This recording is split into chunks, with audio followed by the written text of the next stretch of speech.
One of the things that I learned very early on is that sometimes when the door knocks, you have to be ready to open it, and you have to be willing to listen.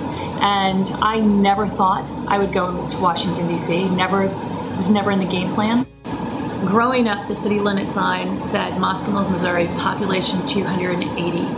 And my family wasn't even included in that number because we were outside of city limits.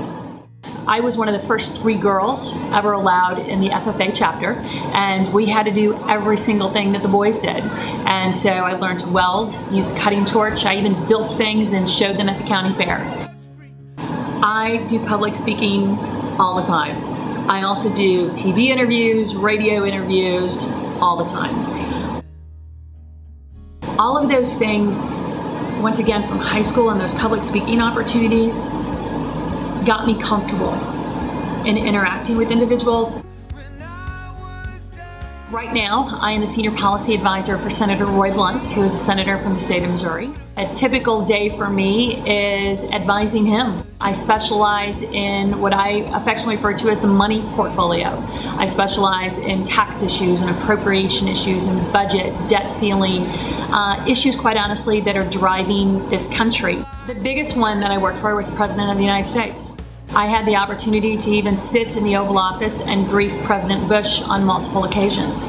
One of the things that I have done, and probably the most challenging jobs of my entire career to date, were working at the Department of Justice as an Assistant Attorney General, and I'm not a lawyer. It was my job, and I was maybe 32 years old. I had a budget of $4.5 billion. I ran state and local law enforcement relations and grant programs throughout the country for the United States, and 9/11 happened.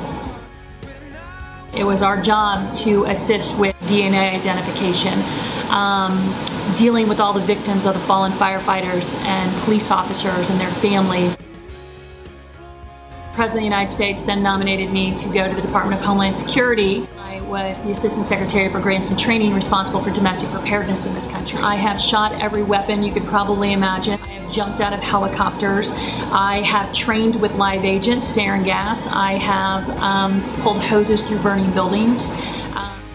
My parents never let me think there was anything I couldn't do. And I also had some great teachers that were supportive and a community that was supportive.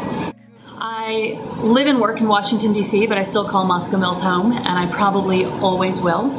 I've been in Washington, D.C., though, since July 4th, 1993.